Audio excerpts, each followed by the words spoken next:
हाँ जी, नमस्कार सभी को। कंप्यूटर क्लास में आपका स्वागत है।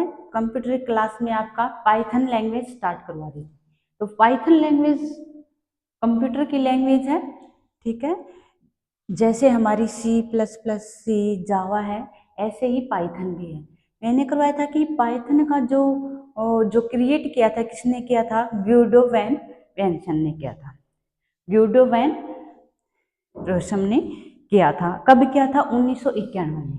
तो यह कौन सी लैंग्वेज है? ओपन सोर्स लैंग्वेज है, मतलब इसको कहीं भी हम किसी भी तरीके से या कहीं भी इसको हम मतलब इस्तेमाल कर सकते हैं। यह कोड में इसकी भाषा लिखी जाती है, चाहे ये छोटे हों या बड़े हों। पहले से ही क्या होते हैं इसके अंदर, प्रोजेक्ट के अंदर हम कार्य कर सकते हैं, चाहे छोटे प्रोजेक्ट हो चाहे बड़े प्रोजेक्ट हो। तो यह कैसे काम करती है? जैसे हमारा इंटरप्रेटर होता है, मैंने बताए थे कि जो ट्रांसलेटर होते हैं, ट्रांसलेटर ट्रांसलेटर मैंने 3 प्रकार के बताए थे। कौन कौन से? कंपाइलर, असेंबलर, और इंटरप्रेटर। तो जो इनका काम क्या है? असेंबलर का काम क्या है? असेंबली भाषा को मशीनी भाषा में कन्वर्ट करना। इंटरप्रेटर और कंपाइलर का क्या काम है? हाई लैंग्वेज को मशीनी भाषा में चेंज करना। तो यह किस ढंग से कार्य करता है? जो पाइथन है, जो पाइथन जो भाषा है हमारी पाइथन, इसमें जो कैसे काम करता है? ये इंटरप्रेटर बेस पे। इंटरप्रेटर जो है वो कैसे काम करता है? जैसे मैंने एक फाइल बनाई, ठीक है, एक फाइल मैंने बनाई, पाइथन में फाइल बनाई। तो यह कैसे काम करते हैं इंटरप्रेटर? पहले एक लाइन को पढ़ता है, एक लाइन को पढ़ेगा, फिर उसको ट्रांसलेट करेगा, फिर दूसरी लाइन को पढ़ेगा, फिर उसको ट्रांसलेट करेगा, फिर तीसरी लाइन को, यानी लाइन बाय लाइन कार्य करता है। कौन? इंटरप्रेटर। इंटरप्रेटर क्या करता है? लाइन बाय लाइन कार्य करता है। तो यह किस बेस पे काम करता है? पाइथन में इंटरप्रेटर के अनुसार काम करता है, यानी लाइन बाय लाइन। तो हम कह सकते हैं कि जो पाइथन भाषा है वो इंटरप्रेटर बेस पे होती है, यानी इंटरप्रेटर की तरह कार्य करते हैं, इंटरप्रेटर से कार्य करती है, लाइन बाय लाइन चेक करती है। तो क्या है पाइथन? पाइथन इंटरप्रेटर की तरह कार्य करती है, कार्य करती है, यानी line by line, line by line check करके ट्रांसलेट करती है, चेक करके ट्रांसलेट करती है। कौन? Python. Line by line check करके ट्रांसलेट करती है, पाइथन इंटरप्रेटर की तरह कार्य करती है। यह कोडिंग, जो कोडिंग होती है ना, कोड के अनुसार कार्य करती है, या कोडिंग में इसकी भाषा लिखी जाती है। कोडिंग में इसकी भाषा लिखी जाती है, लिखी जाती है, कोडिंग में इसकी भाषा लिखी जाती है, ठीक है। तो जो होते हैं, जो ड्राइव होते हैं, इंस्टॉल करते हैं ना, पहले से ही होता है, जैसे कि कीबोर्ड। जैसे ये कैसे कार्य करते हैं? जैसे ड्राइव का काम इसके अंदर पहले से ही होता है। ड्राइव मतलब जैसे हमारा कीबोर्ड है, ठीक है, कीबोर्ड में जो ड्राइव प्रोग्रामिंग होता है वो इसके अंदर पहले से मौजूद होता है। जैसे हमने, ये कीबोर्ड है, कीबोर्ड से मैंने कोई भी टाइप किया, जैसे ABC टाइप किया, तो जो ABC जो टाइप जो कोडिंग है जो हम लिख रहे हैं, उसमें यह क्या है? ये ड्राइव प्रोग्रामिंग होता है। ड्राइव प्रोग्रामिंग ये जो क्या है, इसके अंदर पहले से मौजूद होता है, पहले से मौजूद है। ड्राइव इंस्टॉल पहले से ही होता है। जो ड्राइव होता है वो इसके अंदर इंस्टॉल पहले से ही होता है। हम टाइप तो कीबोर्ड से कर रहे हैं, लेकिन उसके अंदर जो मतलब जो लिखी जाती है ना भाषा, वे इसके अंदर पहले से इंस्टॉल होता है। तो आप कह सकते हो कि जो ड्राइव होते हैं वो ड्राइव इंस्टॉल पहले से ही मौजूद होते हैं, मौजूद होते हैं। जो ड्राइव होते हैं वो इंस्टॉल इसके अंदर पहले से ही मौजूद होते हैं, ठीक है। जैसे और इसके जो वर्जन आते हैं पाइथन के जो वर्जन आते हैं, पाइथन के वर्जन कौन कौन से आ चुके हैं अभी तक? पाइथन के वर्जन 2 या 1.0, 1.0, 2.0, 3.0, ठीक है। इसके वर्जन अनेक वर्जन है। जो 1 था इसका वो कब आया था? 1991 में। 1 हमारा 1991 में आया था और 2.0 आया था हमारा पूरा 2000 में, अब 2000 में। और 3 का है जो अब वो कब आया था? 2008 में, 2008 में। तो ये है इसके वर्जन, किसके? पाइथन के। अब तो बहुत मतलब काफी आगे बढ़ चुके हैं। तो 1991 में हमारा 1.0 आया वर्जन का, 2000 में हमारा 2.0 और जो 2008 में हमारा कौन सा आया? 3 जो वर्जन है इसका वो आया, ठीक है। आगे आती है इसकी डायनेमिक टाइपिंग होती है इसके अंदर क्या होते हैं? डायनेमिक टाइपिंग होती है। डायनेमिक टाइपिंग का मतलब है कि हमारे जो इसके अंदर जो हम टाइप करते हैं वो उसकी स्टेटमेंट कैसी होती है? डायनेमिक होती है। स्टेटमेंट इसके अंदर अनेक होती है। जैसे हमारी सबसे पहली होती है इफ एल्स स्टेटमेंट। इसके अंदर इफ एल्स स्टेटमेंट होती है, यानी इसके अंदर क्या होते हैं? डायनेमिक टाइपिंग होती है, डायनेमिक टाइपिंग होती है। डायनेमिक टाइपिंग में कौन कौन से आते हैं? जैसे इफ और else statement. If else statement होती है हमारी, वो कैसे होती है? डायनेमिक होती है। जैसे इफ एल्स स्टेटमेंट में हम सबसे पहले क्या लिखते हैं? इंटीजर। जो इंटीजर लिखते हैं हम वो क्या होता है?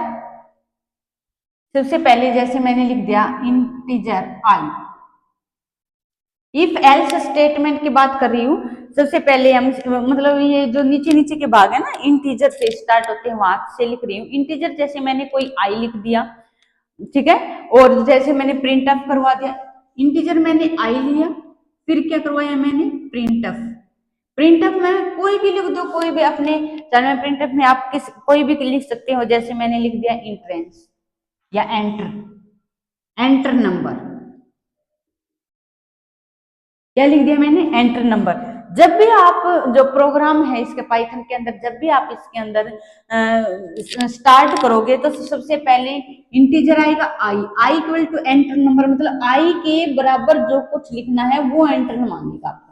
जब वो आप जब उसके अंदर ओके करोगे, एंटर प्रेस करोगे, तो आपको नंबर मांगेगा कि कौन सा नंबर चाहिए। जैसे मैंने यहाँ पे लिख दिया 20, नंबर मांगेगा तो हमने डायल तो करना पड़ेगा ना 20, फिर हमने स्कैन अप कर दिया। फिर ये मैंने क्या लगा दी? कंडीशन लगा दी। जैसे मैंने लिख दिया इफ अगर आई से बड़ा है या बराबर है, मैंने ये कंडीशन लगा दी। तो इफ के अनुसार क्या होती है? कंडीशन होती है। फिर मैंने क्या किया? अगर आई के बड़ा है या बराबर है तो क्या प्रिंट हो जाए? प्रिंट ऑफ क्या हो जाए? यस। अगर बड़ा है या बराबर है, बड़ा है 0 से, तो यस प्रिंट हो जाए, ठीक है ना। बड़ा है बराबर है तो यस प्रिंट हो जाए। और यहाँ पे नहीं तो आगे, नहीं तो एल्स। फिर मैंने क्या लगा दी? एल्स में लिख दिया ये है तो ये लिख दो, नहीं तो। एल्स का मतलब है नहीं तो अगला प्रिंट कर दो। नहीं तो क्या प्रिंट हो जाए हमारे? Print of no. नो, ये हमारा क्या हो जाता है? प्रोग्राम कंप्लीट हो जाता है। तो जो इफ एल्स कंडीशन है, जो इफ हमारी कंडीशन को ट्रू को बताती है, ट्रू को डिफाइन हमारी इफ करती है और फॉल्स को डिफाइन कौन करता है? एल्स करता है, ठीक है। इफ और एल्स, तो आप लिख लो इफ हमें यह हमें कंडीशन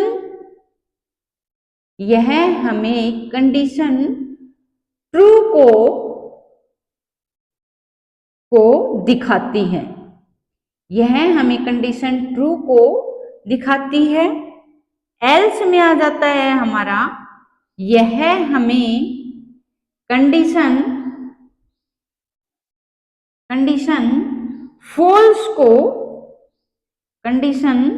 फॉल्स को दिखाती है,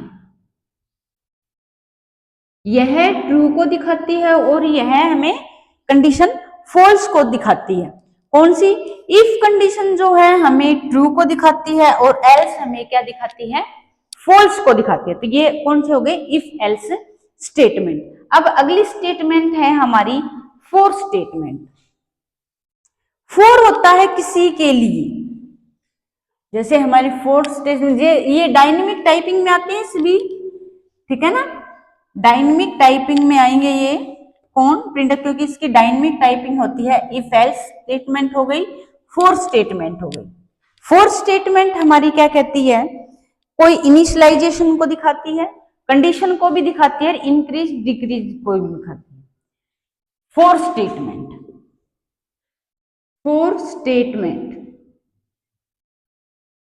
स्टेटमेंट में हम क्या करते हैं? इनिशियलाइजेशन भी दिखाएंगे, इनिशियलाइजेशंस को दिखाएंगे। अच्छा, और क्या दिखाएंगे? हम कंडीशन को दिखाएंगे।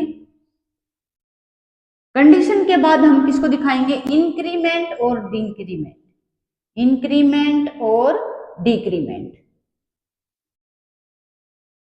इंक्रीमेंट भी हो सकता है और डिक्रीमेंट भी हो सकता है। ये हम फॉर में दिखाते हैं। जैसे मैंने लिख दिया, जैसे फोर लगा के किया मैंने क्या? फोर में जैसे मैंने लिख दिया कि I equal to 15, I equal to 15। अगर I इज इक्वल टू 15 की है तो फिर ये था किस में लिखेंगे? ये इनिशियलाइजेशन में हमने इनिशियलाइजेशन कर लिया कि वो जो नंबर है वो हमारे इंटीजर में है या फ्लोट में है या किस में है, या ठीक है। तो ये क्या हो गया? हमारे इनिशियलाइजेशन कर दिया कि I इज इक्वल टू इसके बराबर है, हमने इनिशियलाइजेशन कर लिया। इसको हम क्या बोल लेंगे? इनिशियलाइजेशन। फिर हम कंडीशन लगाएंगे कि अगर I छोटा है 10 से, ये क्या कर दिया मैंने? कंडीशन लगा दी। I इज इक्वल टू 15, तो ये तो क्या हो गया? हमारे इनिशियलाइजेशन हो गया। लेकिन कंडीशन क्या लगा दी मैंने कि I छोटा है किससे? 10 से। अगर I छोटा है 10 से, और फिर क्या लगा दिया मैंने? इंक्रीमेंट कर दिया, जैसे I plus plus, plus plus का साइन इंक्रीमेंट का होता है और डिक्रीमेंट भी हो सकता है। अगर किसी को डिक्रीमेंट करना है तो I माइनस माइनस, ठीक है ना? तो ये है हमारी फॉर में आते हैं। फॉर में हमारी 3 बनेगी। कैसे? हमारी इनिशियलाइजेशन भी बनेगा, कंडीशन भी बनेगी, इंक्रीमेंट और डिक्रीमेंट भी बनेगा। समझ में आए? तो इंक्रीमेंट, डिक्रीमेंट, इनिशियलाइजेशन और कंडीशन, ये हमारी फॉर में आएगी। जैसे मैंने कोई भी बना लिया, जैसे मैंने लिख दिया कि इंटीजर में मैंने I लिया, इंटीजर में मैंने क्या लिया? I। फिर मैंने क्या कर दिया?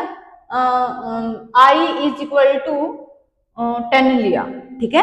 फिर मैं करूंगी कौन सी स्टेटमेंट लगाऊंगी? वही वाली जो पीछे बताई थी, इफ। यदि इफ I क्या लगा दी? I छोटा है 10, तो क्या प्रिंट करवा दूं? प्रिंट ऑफ क्या करवा? I छोटा है 10 से, तो यस प्रिंट करवा दो, अन्यथा क्या करवा दो? अन्यथा मतलब एल्स में वो ये भी लग सकता है इसके अंदर। और अगर ये लगाने की इज इक्वल टू 15 तो दे दिए, ये छोटा है तो ठीक है डिक्रीमेंट कर दो, अगर नहीं है तो इसके अंदर क्या कर दो? इंक्रीमेंट कर दो, ठीक है। अगर छोटा है तो ठीक है, नहीं तो इसके अंदर क्या कर दोगे आप? इंक्रीमेंट कर दोगे। ये भी आप बना सकते हो। ये जो आपके जो प्रोग्राम है वो आगे बना के दिखाऊंगी। ये थोड़ा सा समझाने के लिए बताया था कि आप इसमें इफ एल्स स्टेटमेंट भी लगा सकते हो, और इसमें आप अगर ये है तो ये ठीक है, नहीं तो क्या कर दो? डिक्रीमेंट कर दो या इंक्रीमेंट कर दो। समझ में आया? ये थी हमारा फॉर स्टेटमेंट। आगे है हमारा व्हाइल स्टेटमेंट। अगर कंडीशन सही है तभी इसके अंदर क्या होगी? तभी इसके अंदर हम एंट्री कर सकते हैं व्हाइल स्टेटमेंट के अंदर। ठीक है। व्हाइल स्टेटमेंट क्या कहती है, अगर हमारी कंडीशन ट्रू है तभी ये चलेगा, तभी हम इसके अंदर इंक्रीमेंट कर सकते हैं, अन्यथा नहीं कर सकते। ये कौन बताती है, व्हाइल स्टेटमेंट। व्हाइल स्टेटमेंट क्या कहती है, व्हाइल स्टेटमेंट अगर कंडीशन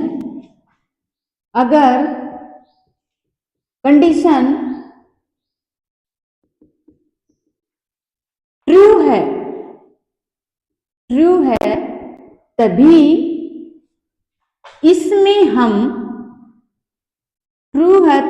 इसमें हम एंट्री कर सकते हैं, यानी लिख सकते हैं, एंट्री कर सकते हैं यानी लिख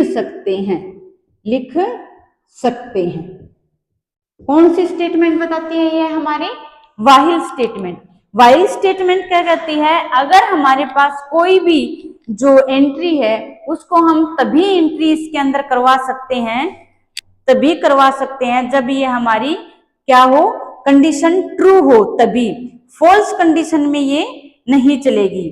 फॉल्स में क्या नहीं चलेगी, फॉल्स कंडीशन में ये नहीं चलेगी। ठीक है, कौन सी स्टेटमेंट है हमारी ये, व्हाइल स्टेटमेंट।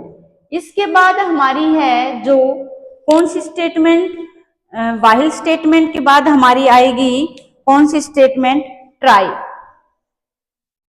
स्टेटमेंट। अगली स्टेटमेंट हमारी कैसी है, ट्राई स्टेटमेंट। ट्राई स्टेटमेंट हमें क्या बताती है, ट्राई स्टेटमेंट हमें यह बताती है कि फाइनली या एक्सेप्टली को आती है। इसके अंदर हम अगर फाइनली करना है, भी फाइनल हो गए इसके अंदर, या कोई चीज एक्सेप्ट करनी हो तो हम कौन सी स्टेटमेंट लगाएंगे, ट्राई स्टेटमेंट। ट्राई में फाइनली और एक्सेप्टली, इस स्टेटमेंट में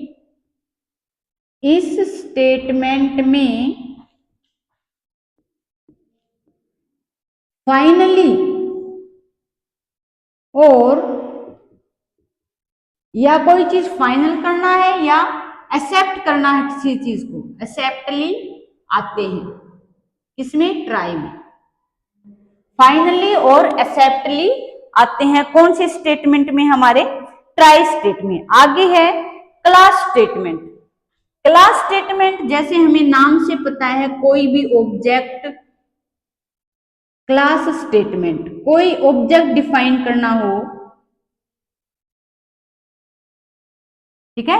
क्लास स्टेटमेंट हमें क्या कहते हैं कि कोई ऑब्जेक्ट जरूरी होता है इसके अंदर।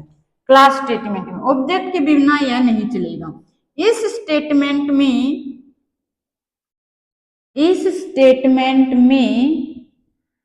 ऑब्जेक्ट की आवश्यकता होती है। ऑब्जेक्ट का होना आवश्यक है। किस स्टेटमेंट में, क्लास स्टेटमेंट में ऑब्जेक्ट का होना आवश्यक है हमारे किस स्टेटमेंट में, क्लास स्टेटमेंट में। और आगे इसके बाद आता है हमारा कौन सा, ऑब्जेक्ट या डेफिनेशन स्टेटमेंट। डेफिनेशन में हमें पता है कोई परिभाषा लिखनी हो, कोई डिफाइन करना है फंक्शन या उसकी परिभाषा लिखनी हो, ऑब्जेक्ट स्टेटमेंट या डेफिनेशन स्टेटमेंट। आगे है हमारी डेफिनेशन स्टेटमेंट। डेफिनेशन स्टेटमेंट इसमें इस स्टेटमेंट के द्वारा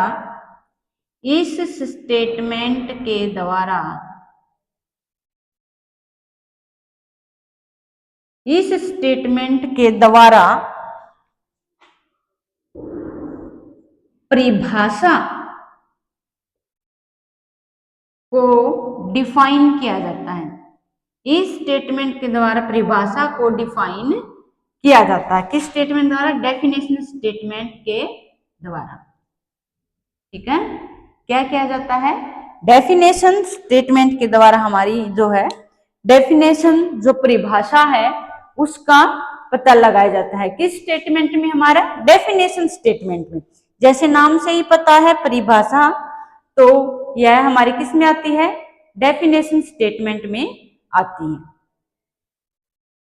डेफिनेशन स्टेटमेंट के बाद हमारा आता है आगे विद स्टेटमेंट। विद का मतलब होता है साथ में। विद स्टेटमेंट में क्या आता है हमारा, साथ में। विद स्टेटमेंट, ठीक है। विद स्टेटमेंट कोई भी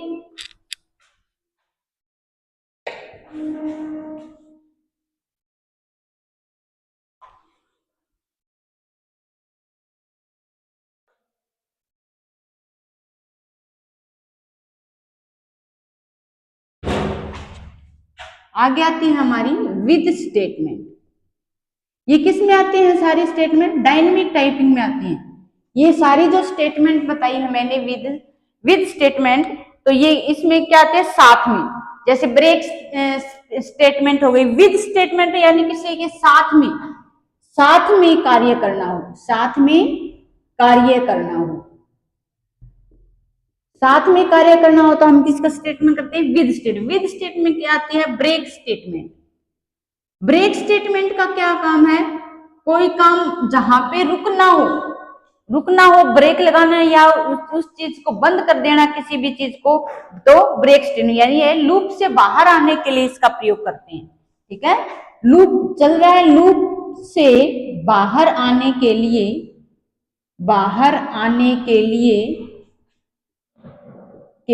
हम इस स्टेटमेंट का प्रयोग करते हैं, इसका प्रयोग करते हैं या उपयोग करते हैं।